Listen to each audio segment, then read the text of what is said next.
దైవజ్ఞ శ్రీ గుణబ్రహ్మ సరస్వతి గురువు గారి నుండి డిఎన్ఏ జ్యోతిష్యం ప్రకారం వ్యక్తిగత జాతక పరిశీలనకు ఈ విషయాల్లో మాత్రమే అపాయింట్మెంట్ ఇవ్వబడును.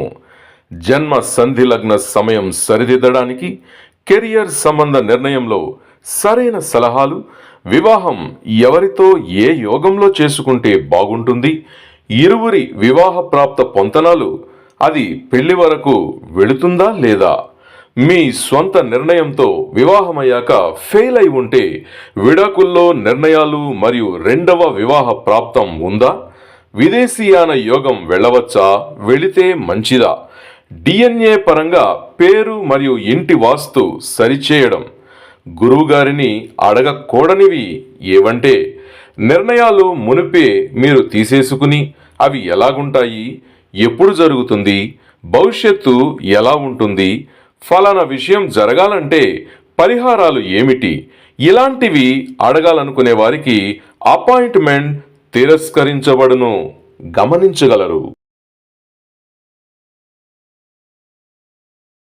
ప్రపంచవ్యాప్తంగా ఉన్న డిఎన్ఏ ఆస్ట్రాలజీ ప్రియమైన ప్రేక్షక మహాశయులందరికీ నా హృదయపూర్వక నమస్కారములు. నేను తిరుపతి పట్టణంలోని రేణిగుంట నుండి మీ గుణబ్రహ్మ సరస్వతి. ఈ వీడియో ద్వారా డిఎన్ఏ ఆస్ట్రాలజీ ప్రకారంగా పూర్వము సాంప్రదాయ జ్యోతిష్య శాస్త్రజ్ఞులు చెప్పినటువంటి 1, 4, 7, 10 స్థానాలు కేంద్ర స్థానాలని, 1, 5, 9 అనేవి మూల త్రికోణ స్థానాలు అని, ఆ స్థానాలకు ఆ స్థాన అధిపతులకు బలము అధికంగా ఉంటుందని చెప్పినటువంటి విషయాలని మనము ఏ విధంగా దానిని నిర్వచిస్తాము అన్న అంశాలని ఇప్పుడు కూలంకషంగా మనము చర్చించబోతున్నాం. మీ ఇంట్లో ఉన్నటువంటి ఎంతమంది జాతకాలనైనా ముందర పెట్టుకొని పరిశీలించండి. నేను చెప్పినటువంటి అంశాలు మీ జీవితాల్లో జరుగుతున్నటువంటి సంఘటనలకు ఖచ్చితంగా అచ్చుగుద్దినట్లుగా అది వర్తింపబడుతుంది. అప్పుడు శాస్త్రము చెప్పినటువంటి వాక్యములలో ఉన్నటువంటి వాస్తవాలు ఎంతవరకు అవి కరెక్ట్ అని, ఇప్పుడు మనం ప్రాక్టికల్గా చేస్తున్నటువంటి ఈ పరిశోధన అనేది ఏ విధంగా కరెక్ట్ అవుతుందనేది మీరే నిర్ణయించుకోండి. అంతకు మునుపు ఒకవేళ మా దగ్గర నుండి డిఎన్ఏ ఆస్ట్రాలజీ ప్రకారంగా జ్యోతిష్ శాస్త్రంలో మెలకువలు తెలుసుకోవాలి అనుకున్నటువంటి వారు ఆన్లైన్ క్లాసెస్ జూలై మాసము 24వ తారీఖు నుండి ప్రారంభమవుతున్నాయి. అది కూడా online live classes Zoom meeting ద్వారా ఉంటుంది. ఒకవేళ జాయిన్ అవ్వాలని వారు జాయిన్ కావచ్చు. కరెక్ట్గా 64 గంటలలోనే డిఎన్ఏ ఆస్ట్రాలజీ సంబంధమైనటువంటి బేసిక్స్ నుంచి అడ్వాన్స్ వరకు ఆ విషయాలన్నీ కూడా నేను చెప్పడానికి ఉత్సాహంగా ఉన్నాను. అయితే 64 రోజులు ప్రతి ఒక్క రోజు కూడా ఒక్కొక్క గంట దాన్ని కేటాయించడం ఉంటుంది. 64 గంటల్లోనే డిఎన్ఏ ఆస్ట్రాలజీ ఇన్ తెలుగు నేర్చుకోవడానికి మీకు ఆసక్తి ఉంటేనే మీరు ఫీజు కట్టి ఎన్రోల్ చేసుకోవచ్చు. మా యొక్క వాట్సాప్ నెంబరు మరియు ఫోన్ నెంబర్ కూడా మీకు ప్రతి వీడియోలో కూడా స్క్రోల్ అవుతూ ఉంటుంది. దానికి మీరు ఫోన్ చేసినా లేదా వాట్సాప్లో మెసేజ్ పెట్టినా మీకు సమాధానం లభిస్తుంది. ఒకవేళ మా దగ్గర ఉండే అపాయింట్మెంట్ కావాలనుకుంటే ఈ వీడియో ప్రారంభమయ్యేటప్పుడే మొదటే ఒక 1 నిమిషం 10 సెకండ్ల పాటు ఒక డిస్క్లైమర్ ఉంటుంది. దాన్ని చక్కగా విన్న తర్వాత మాత్రమే అపాయింట్మెంట్ కావాలని కోరండి. ఇప్పుడు మనము విషయంలోకి వెళ్తాం.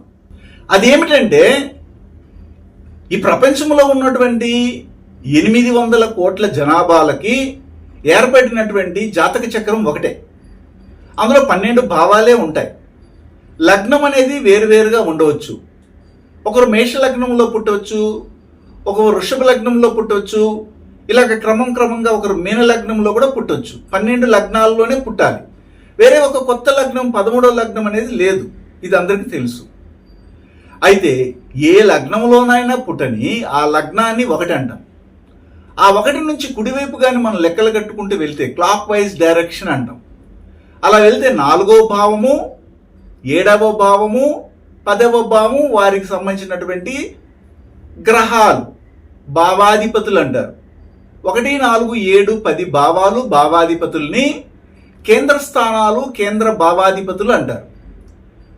ఇది ఫండమెంటల్. అదేవిధంగా 1 అంటే అన్నిటి కామన్గా ఉంటుంది కాబట్టి 1 అంటే మనము, మన యొక్క విషయాల గురించి చెప్తుంది కాబట్టి లగ్నం అనేది ఇంపార్టెంట్. రాశి నుంచి నేను చెప్పటం లేదు. లగ్నము 5వ భావము, 5వ భావాధిపతి, 9వ భావము, 9వ భావాధిపతి. వీరిని ఏమంటారంటే మూల త్రికోణాలు అంటుంటారు. దాంట్లో 5వ భావాన్ని పూర్వపుణ్య స్థానమని, 9వ భావాన్ని, 9వ భావాధిపతిని భాగ్యస్థానమని, భాగ్యాధిపతి అని అంటాం. ఇవన్నీ కూడా జనరల్. కానీ నేను ఇక్కడ ఏం చెప్తున్నానంటే వీరు చెప్తున్నటువంటి సాంప్రదాయ జ్యోతిష్ శాస్త్రంలో వీటన్నిటికీ ఒక పెద్ద పీట వేసి కూర్చొని పెట్టారు. కానీ అదే విషయాలు మన డిఎన్ఏ ఆస్ట్రాలజీ ప్రకారంగా ఏ విధంగా మనం దాన్ని డిఫైన్ చేస్తామో వారికి మనకు ఉన్నటువంటి తేడా ఏమిటి అన్న విషయాల్ని మనం చూడబోతున్నాం. ఉదాహరణకి ఒక లగ్నం ఏదో ఒకటి తీసుకుందాం. ఇక్కడ 4వ భావం అనేది ఏం చెప్తుందంటే 1 అనేది లగ్నం అన్నప్పుడు మీరు అమ్మాయి కావచ్చు లేదా అబ్బాయి కావచ్చు. 4వ భావం ఏం చెప్తుందంటే సుఖస్థానము అంటున్నాం, తల్లి స్థానం అంటున్నాం, తల్లి పరంపర. 4వ భావం ఏమిటంటే సొంత ఊరు అంటున్నాం, మాతృ దేశం, మాతృ భూమి అంటున్నాం. అదే 4వ భావాన్ని మనం ఒక డిగ్రీ వరకు ఎడ్యుకేషన్ అంటున్నాం. 4వ భావాన్ని ఆస్తిపాస్తులు అంటున్నాం. అందులో చర స్థిరాస్తులు కూడా వస్తున్నాయి. 7వ భావాన్ని మనం ఏమంటున్నామంటే మనకు రాబోయే భాగస్వామి, అదేవిధంగా ఏదైనా వ్యాపారం చేస్తే బిజినెస్ పార్ట్నర్. 7వ భావం అనేది ఏమిటంటే మన అమ్మకు అమ్మ, 4కి 4 7 అమ్మమ్మ, వాళ్ళ పరంపర అంటున్నాం. అదేవిధంగా 7వ భావాన్ని మీ నాన్నకు అన్న, పెద్ద నాన్న అని కూడా చెప్తాం. అదేవిధంగా 10వ భావం అంటే మీ యొక్క ప్రొఫెషన్, మీ డిపార్ట్మెంట్ ఏది, మీరు ఏ ప్రొఫెషన్లో ఉన్నారు, ఏ వృత్తిని చేస్తున్నారు, కర్మస్థానం అంటాం. ఆ 10వ భావాన్ని ఇంకొక విధంగా ఏమిటంటే మీ భాగస్వామి యొక్క తల్లి, 7కి 4 అత్త అని కూడా చెప్తాం. బాగా అబ్జర్వ్ చేస్తూ రండి. 1వ భావం అనేది మీరే, అమ్మాయి కానీ అబ్బాయి కానీ. 5వ భావాన్ని ఏమంటారంటే మీ యొక్క లవరు, మీ నాన్నకు నాన్న, 9కి 9 అదే తాత. అదేవిధంగా 5 అనేది ఏమిటంటే మీకు దేని మీద అయితే ఫ్యాషన్ ఉంటుందో విద్య పట్ల ఎక్స్ట్రా కరికులర్ యాక్టివిటీస్ని దాని ద్వారా నేర్చుకోవడం. 9 అంటే ఏంటంటే భాగ్యస్థానము, తండ్రి స్థానము, ఇతర దేశాలకి ప్రయాణం చేసే స్థానము, ఉన్నత విద్యకు సంబంధమైన స్థానము అంటాం. అదేవిధంగా 9వ స్థానాన్ని 7కి 3 మీ భాగస్వామి యొక్క సహోదరులు, కనిష్ట సహోదరులు అంటాం. వీటన్నిటిని గుర్తుపెట్టుకోండి. కారకత్వాలు కూడా తెలుసుండాలి. ఇప్పుడు నేను ఏం చెప్పొస్తున్నానంటే ఈ 1, 4, 7, 10, 5, 9 భావాలు, భావాధిపతులుగా ఒకవేళ మేషమే వస్తే అప్పుడు ఎలాగుంటుంది అనేది ఇప్పుడు మనం చర్చిస్తున్నాం. ఉదాహరణకి ఏ లగ్నమైనా తీసుకోండి. సింహ లగ్నం తీసుకుందాం, ఎందుకంటే అది పార్లమెంట్ హౌస్ కాబట్టి. సింహరాశి, సింహ లగ్నం అంటుంటారు కదా గొప్పగా. సింహరాశి, సింహ లగ్నం, మీ లగ్నాన్ని మనం బేస్ చేసుకుంటాం కాబట్టి. సింహ లగ్నం నుండి 4వ భావం ఎవరు? తల్లి. సింహ లగ్నం నుండి 4వ భావాధిపతి ఎవరు? కుజుడు. అయితే ఈ 4వ భావాధిపతి నుండి కుజుడు 4వ భావానికి మాత్రమే అధిపతి, 9వ భావానికి కూడా అధిపతి. 4, 9కి అధిపతి.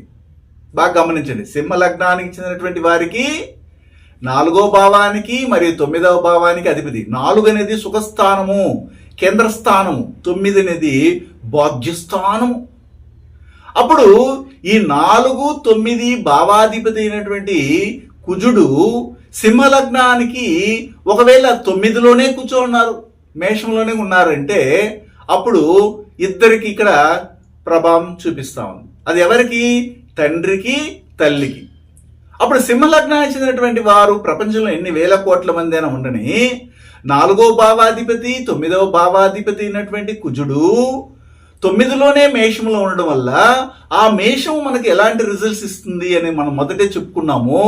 రిటర్న్ గిఫ్ట్స్ ఇవ్వదు. అంటే తల్లి దూరం అవ్వడము, తల్లి ఉన్నా ఉపయోగపడకుండా పోవడము, తల్లి నుండి ఎలాంటి ప్రయోజకత్వం లేకపోవడము. 4 అనేది ఏమిటి? డిగ్రీ వరకు ఉన్నటువంటి విద్య. 4 అనేది ఏమిటి? ముఖ్యంగా చరస్థిరాస్తులు. 4 అనేది ఏమిటి? వాహనము. అదేవిధంగా 9వ భావాధిపతి కూడా కుజుడవ్వడము, 9లోనే ఉండడము. 9 అంటే తండ్రి. అదేవిధంగా మీ భాగస్వామిక సహోదరులు. 9 అంటే ఇతర దేశాలు ప్రయాణము. 9 అంటే ఉన్నత విద్య. 9 అంటే భాగ్యస్థానము. ఇవన్నీ కూడాను డొల్లైపోతాయి. అంటే ఎలాగా? దాంట్లో అనేకమైన ఆప్షన్స్ ఉన్నాయి. అంటే మనకి పూర్తిగా దూరం అయిపోవడం, తల్లే లేకపోవడం, తండ్రే లేకపోవడం, లేదా విద్య లేకపోవడము, విద్య ఉన్నా దానివల్ల ఉపయోగం లేకపోవడము, ఉన్నత విద్య లభించినా దానివల్ల ప్రయోజకత్వం లేకపోవడము. అవునా లేదా గమనించండి. కానీ మన జ్యోతిష్యులు ఏం చెప్తారంటే సింహలగ్నానికి 4వ భావాధిపతి 9వ భావాధిపతి కేంద్రస్థానాధిపతి భాగ్యాధిపతి అయినటువంటి కుజుడు భాగ్యములోనే స్వక్షేత్రంలో ఉన్నారు కనుక వీరికి మంచి యోగం వస్తుంది అంటారు. కానీ ఎవ్వరూ నేను చెప్పినటువంటి అంశాల్లో యోగించిన వాళ్ళు లేరు. ఇదే వాస్తవము, ఇదే యూనివర్సల్ ట్రూత్. కావాలంటే పరిశీలించండి.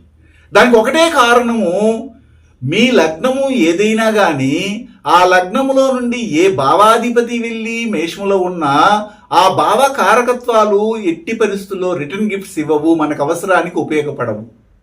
అప్పుడు సింహలగ్నానికి చెందినటువంటి వారు 4 మరియు 9 భావాధిపతులు అంటే కేంద్రస్థానాధిపతి భాగ్యాధిపతి వెళ్ళి భాగ్యస్థానంలోనే ఉన్నా వారికి ఎందుకు మంచి రిజల్ట్స్ రాలేదంటే తల గీక్కుంటుంటారు చాలా మంది. ఇంతవరకు వాళ్ళకి అర్థం కాదు.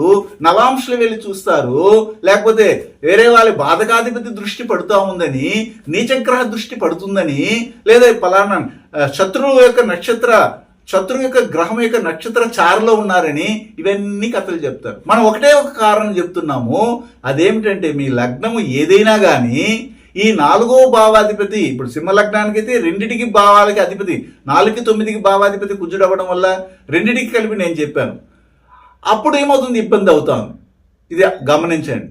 సరే, ఒకవేళ ఈ సింహలగ్నానికి 5వ భావాధిపతి 9వ భావంలో కూర్చోన్నారు అంటే ఏమిటి?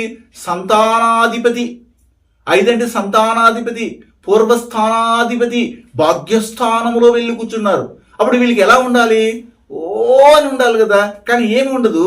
కారణం ఏంటంటే వీళ్ళ నాన్న తాత నుండి ఇతనికి ఆస్తిపాస్తులు రావు, వారి వల్ల ఉపయోగం ఉండదు, రిటర్న్ గిఫ్ట్స్ ఉండవు. వీళ్ళు ఒకవేళ ప్రేమించినా కానీ ఆ ప్రేమ వీరి నుండి వాళ్ళు తీసుకుంటుంటారు ఇతరులు, వీరికి మాత్రం ఎలాంటివి రావు. ఒకవేళ వీరికి పుట్టే ప్రథమ సంతానం వలన కూడాను వీరికి ఎలాంటి ప్రయోజకత్వం ఉండదు. ఒకవేళ పుట్టి కూడాను దూరంగా అయిపోవచ్చు, కాలం చేయొచ్చు, అబార్షన్ అవ్వచ్చు, పుట్టి చనిపోవచ్చు. దీనికి కారణం ఏమిటి అంటే ఇక్కడ సింహలగ్నానికి పూర్వపుణ్య స్థానాధిపతి అయినటువంటి గురువు భాగ్యస్థానమైనటువంటి 9లో ఉన్నారు. అప్పుడు భాగ్యాల మీద భాగ్యాలు కురిపించాలి. దాంతో పాటు భాగ్యస్థానంలో ఉంటూ గురువుకున్నటువంటి 5వ దృష్టితో లగ్నాన్నే చూస్తున్నారు. అప్పుడు వీళ్ళకి సంతానమే ఉండదు. సంతానం పుట్టిన అబార్షన్ అవుతూ ఉంటుంది. వీళ్ళకి పితృక దోషం అనేది వెంటాడుతుంది. ఇన్ని విషయాల్ని మనం డిఎన్ఏ ఆస్ట్రాలజీ ప్రకారంగా చెప్తాం. ఒకవేళ అలాగా 5వ భావాధిపతి అయినటువంటి గురువు భాగ్యస్థానంలో ఉండి మళ్ళీ లగ్నాన్ని చూడడం జరిగినప్పుడు భాగ్యస్థానానికి ఏమి ఇస్తారంటే వాళ్ళ నాన్నకి 2 అంతకంటే ఎక్కువ వివాహాలు ఇవ్వడం, లేదా వాళ్ళ నాన్న అన్ఎక్స్పెక్టెడ్గా చనిపోవడం, లేకపోతే ఆత్మహత్య చేసుకోవడం, క్యాన్సర్తో ఇబ్బంది పడడం, breathing problem, wheezing problem, asthma ఇలాంటి వాటితో ఇబ్బంది పడడం, ఇవన్నీ కూడా ఉంటాయి. మరి పూర్వపుణ్య స్థానాధిపతి భాగ్యస్థానంలో ఉన్నారు కదా, వాళ్ళకి ఇవ్వాలి కదా అంటే అప్పుడు మళ్ళీ వేరే కథలు చెప్తారు. వీళ్ళకి బాధకాధిపతి చూస్తున్నారు, నీచ స్థానంలో ఉన్నటువంటి గ్రహం దృష్టి పడింది అని చెప్తుంటారు. బాగా అబ్జర్వ్ చేయండి. అదేవిధంగా ఉదాహరణకి 7వ భావాధిపతి తీసుకుంటాం సింహ లగ్నానికి.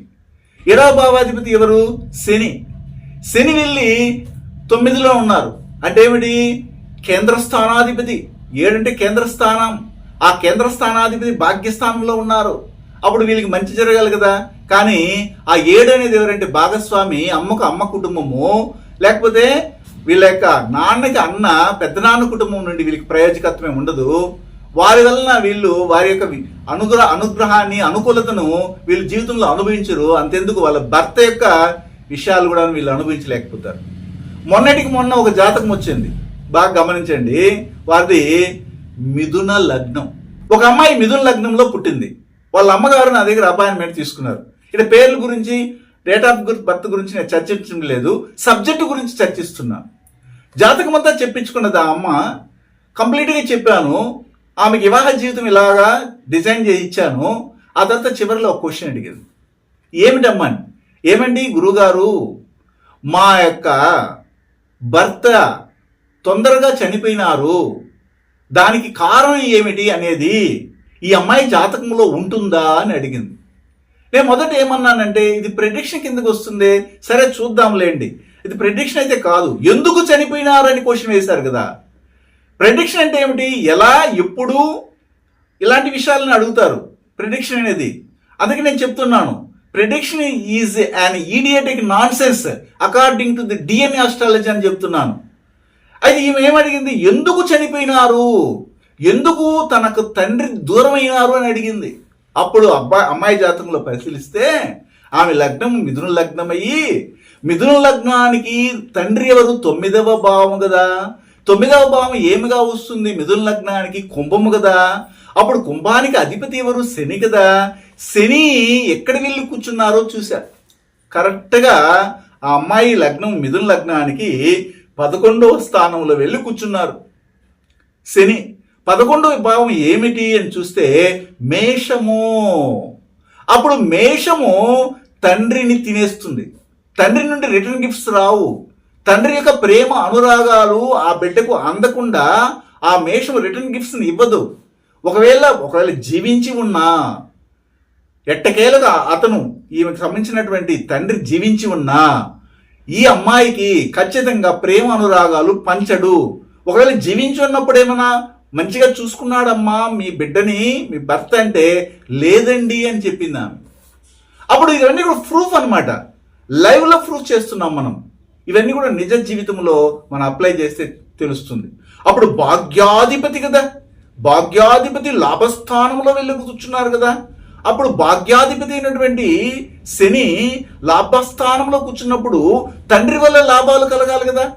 వెంటనే మీరేమంటారంటే సాంప్రదాయ జ్యోతిష్యులు, శని మేషంలో నీచ పొందుతుందండి, అందుకనే అలా జరిగిందండి అంటారు. మనం ఏం చెప్తాం డిఎన్ఏ ఆస్ట్రాలజీ ప్రకారంగా?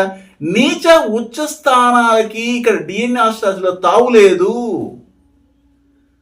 ఒక వ్యక్తి మంచి బట్టలు వేసుకున్నా లేదా చెడ్డ బట్టలు వేసుకున్నా వాని యొక్క తత్వం మారదు.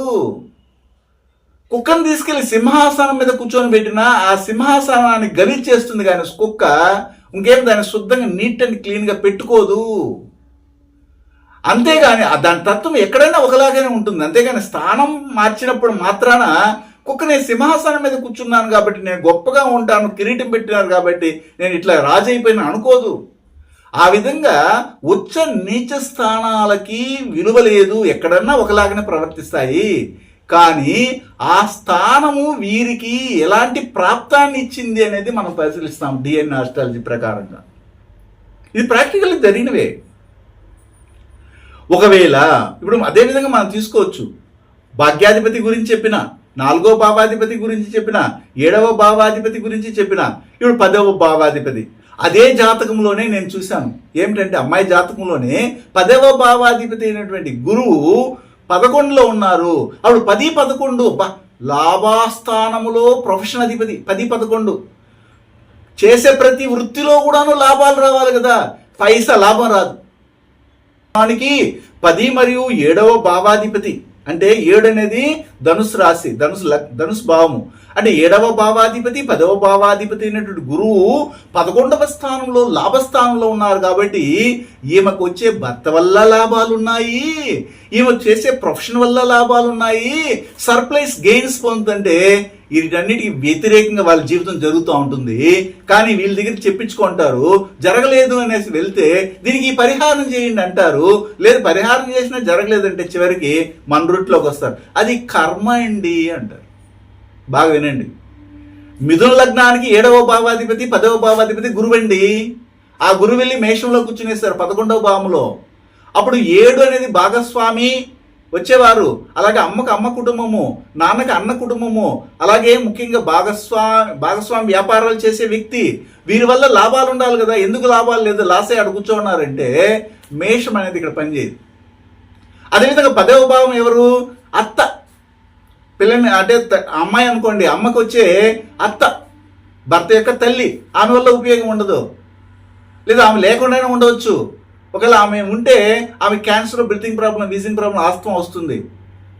ఇక్కడ మిథున లగ్నానికి 7వ భావాధిపతి డైరెక్ట్గా 11లో వెళ్ళి కూర్చున్నారంటే ఆ 7 అనేది భాగస్వామి ఈమెకి సరైన ఆదరాభిమానాలని కానీ చివరి వరకు ఉండి ఆమెను చూసే వాళ్ళు కానీ ఉండరు.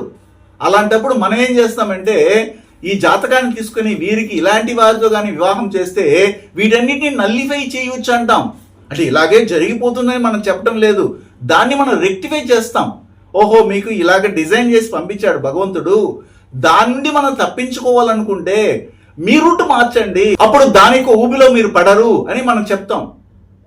ఇది నిజమైన శాస్త్రమా లేకపోతే వాళ్ళు చెప్పేది కరెక్ట్ అయిన శాస్త్రం అనేది మీరు నిర్ణయించుకోండి. జాతకాలు ముందర పెట్టుకోండి, మీ ఇంట్లో వారే అందరు జాతకాలు ముందర పెట్టుకోండి. ఏమి జరుగుతూ ఉంది, మేషంలో ఏ గ్రహం ఉంది, మీ లగ్నం ఏది, ఆ లగ్నంలో నుండి ఎన్నవ భావాధిపతి మేషంలో వెళ్ళి కూర్చోన్నారో చూడండి, అప్పుడు తెలుస్తుంది.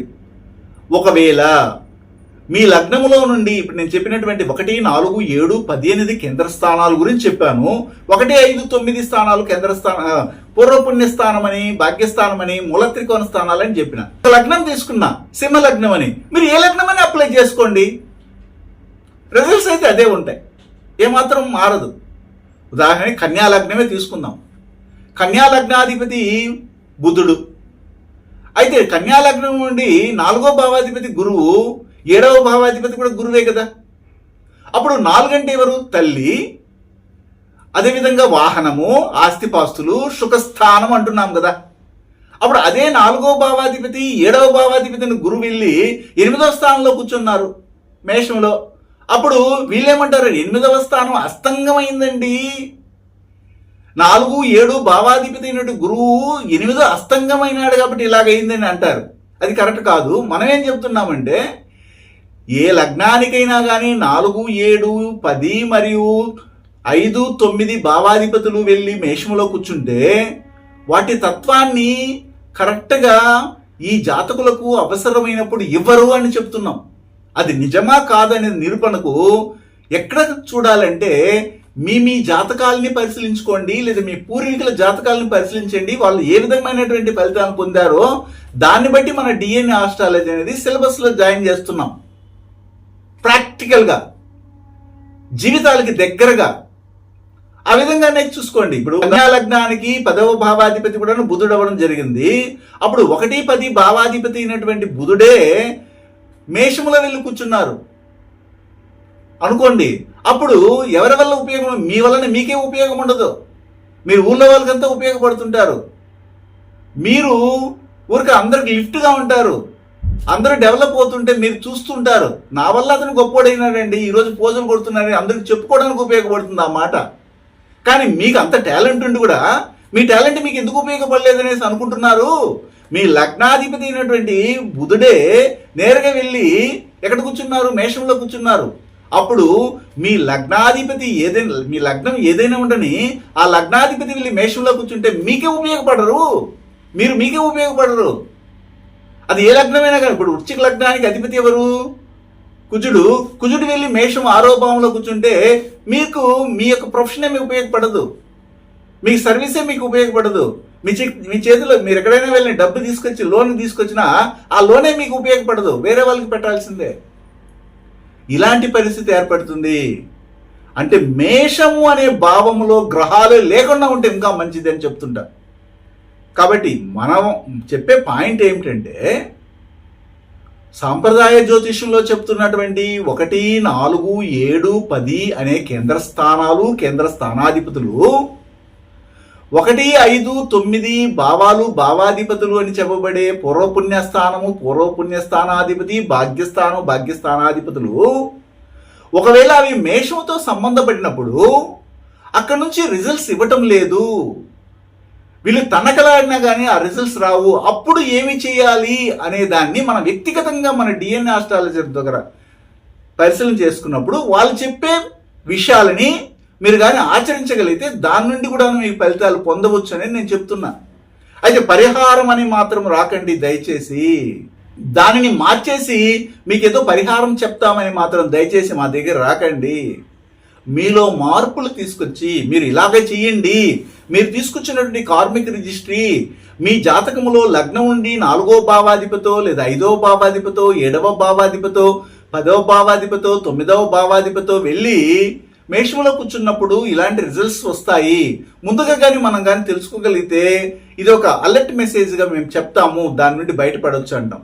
లగ్నము కానీ లేదా 4వ భావం కానీ 7వ భావం కానీ 10వ భావం కానీ 5వ భావం కానీ లేదా 9వ భావం కానీ మేషం కానీ వచ్చేసింది, అలాంటప్పుడు ఏం చేస్తారు? అప్పుడు ఇంకా ఇబ్బంది పడవలసి వస్తుంది. బాగా అర్థం చేయండి. అంటే లగ్నంగా మేషం వచ్చిన లేదా మకర లగ్నంగా ఉండి మీది మేషం 4వ భావం అయినా లేదా 7వ భావముగానే మేషం వచ్చిన అప్పుడు మీది తులా లగ్నంగా ఉండి 7వ భావము మేషంగా వచ్చిన అబ్జర్వ్ చేయండి. అదేవిధంగా కర్కాటక లగ్నంగా ఉండి మీది 10వ భావముగా మేషం వచ్చిన, సింహ లగ్నంగా ఉండి 9వ భావముగా మేషం వచ్చిన, అదేవిధంగా బాగా అబ్జర్వ్ చేసినట్లయితే ధనుర్లగ్నంగా ఉండి 5వ భావముగా మేషం వచ్చిన, అప్పుడు ఇంకా కూడాను క్రిటికల్ అవుతుంది. అప్పుడు అక్కడ నుంచి మనకి ఎందుకు రిజల్ట్స్ రావట్లేదు? మేషము అనే భావానికి తత్వం ఏమిటంటే ఎంతైనా తీసుకోవడమే, తిరిగి ఇవ్వదు, లేదా మీకు అవసరానికి ఉపయోగపడదు, ఉన్నా ఉపయోగపడదు, లేదా లేకుండా చేసేస్తుంది. ఈ రెండింటిని నేను బాగా పరిశోధనాత్మకంగా అనేక జాతకాలు చూడడం వల్ల మీకు ఈ సమాచారాన్ని అందిస్తున్నాను. శుభం.